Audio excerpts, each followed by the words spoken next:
Romeo and Juliet takes place in Verona, Italy.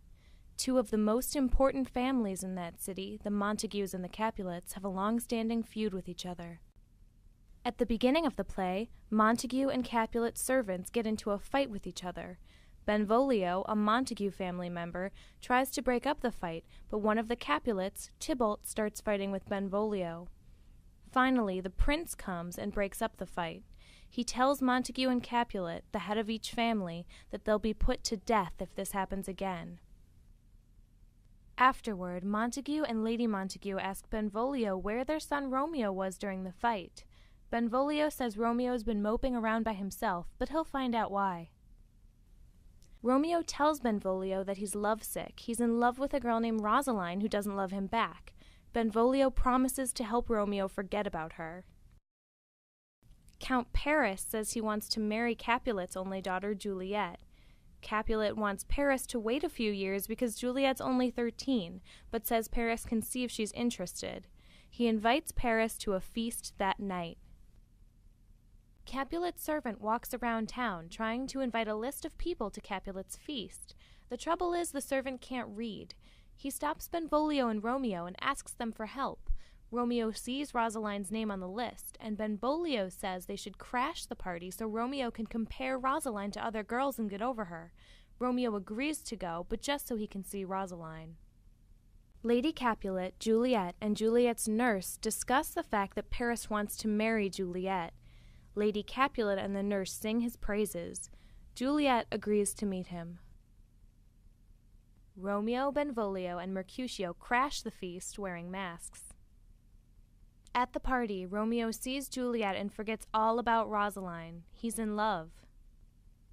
Capulet's nephew Tybalt recognizes Romeo's voice and is furious that Romeo snuck in.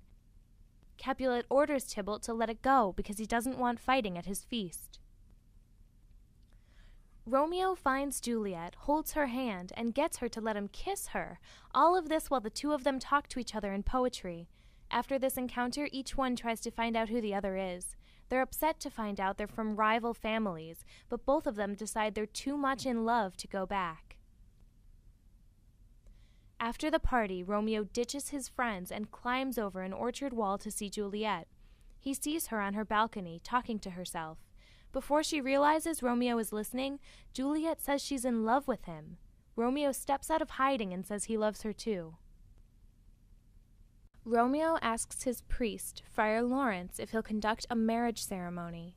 Friar Lawrence is concerned about how quickly Romeo switched from Rosaline to Juliet, but agrees to do it because he thinks it will bring peace to the feuding families. Mercutio and Benvolio tell Romeo that Tybalt wants to challenge him to a duel. Juliet's nurse comes along wanting to talk to Romeo in private. Romeo tells her to have Juliet come to Friar Lawrence's that afternoon so they can get married. Juliet meets Romeo and the friar in his cell, and the friar marries them. Later, Tybalt finds Romeo and tries to start a fight. Romeo won't fight Tybalt because Tybalt's Juliet's cousin. Mercutio steps in to fight Tybalt instead. Romeo tries to break them up, but Tybalt shoves his sword under Romeo's arm and stabs Mercutio, then runs off. Mercutio dies, cursing both families. Romeo's enraged, and when Tybalt returns, Romeo kills him, then flees. The prince arrives, and Benvolio tells him what happened. The prince declares that Romeo is banished from Verona. Juliet is impatiently waiting for her wedding night with Romeo when the nurse comes in and tells her that Romeo killed Tybalt and has been banished. Juliet is mad at Romeo at first, but then decides she's on Romeo's side. Juliet sends the nurse to tell Romeo to spend the night with her. Friar Lawrence breaks the news to Romeo that he's been banished, and Romeo wants to kill himself. The nurse arrives and tells Romeo to go to Juliet that night.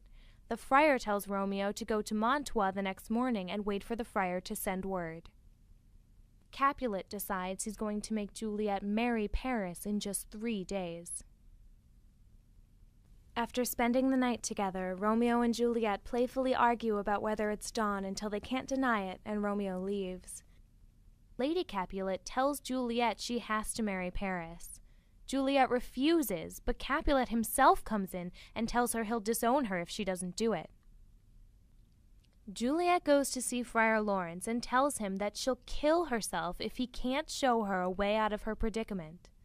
He gives her a vial with a drug in it and tells her to agree to the marriage, then take the drug the night before the wedding. For 42 hours she'll seem like she's dead, and the family will lay her in the family tomb.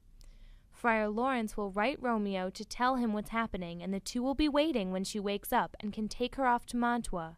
Juliet agrees. Juliet goes to her father and tells him that Friar Lawrence has taught her to be obedient. Capulet is so happy with the change of heart that he moves the wedding to the very next day. That night, Juliet debates with herself about taking the drug, thinking about how scary it would be to wake up in a tomb, but she decides to take it anyway. The next day, the Capulets find Juliet in bed, dead.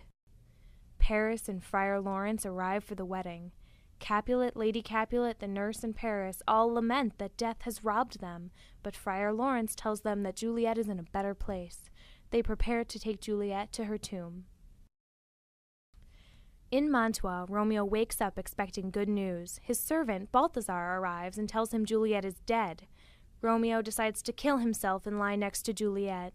He goes to an apothecary, a guy who makes and sells medications, who's really poor, and bribes the man to sell him poison, which is a capital crime. A priest named Friar John tells Friar Lawrence that he couldn't deliver the news about Juliet's fake death to Romeo. Friar John says he wound up quarantined because the authorities thought he was exposed to the plague. Friar Lawrence sends him out to get a crowbar and says that Juliet will wake up within 3 hours and be angry with him for not telling Romeo.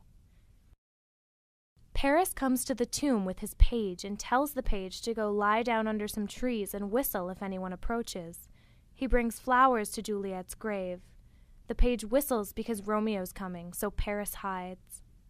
Romeo arrives. He tells Balthazar to go, but Balthazar hides and sticks around anyway. Romeo opens the tomb. Paris tries to arrest Romeo. Romeo tells him he's there to kill himself and he doesn't want to hurt Paris, but Paris insists on arresting him, so they fight. The page runs off to get the watch. Romeo kills Paris. Paris asks to be laid by Juliet, and Romeo agrees and drags his body into the tomb. Romeo kisses Juliet, takes his poison, kisses her again, and dies lying across Juliet's chest. Friar Lawrence arrives in the churchyard, finds out from Balthazar that Romeo's there, and goes into the tomb to find Juliet awake.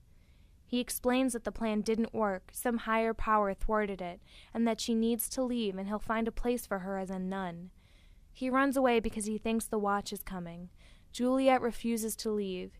She sees that Romeo has poisoned himself and kisses him, hoping to get some of the poison.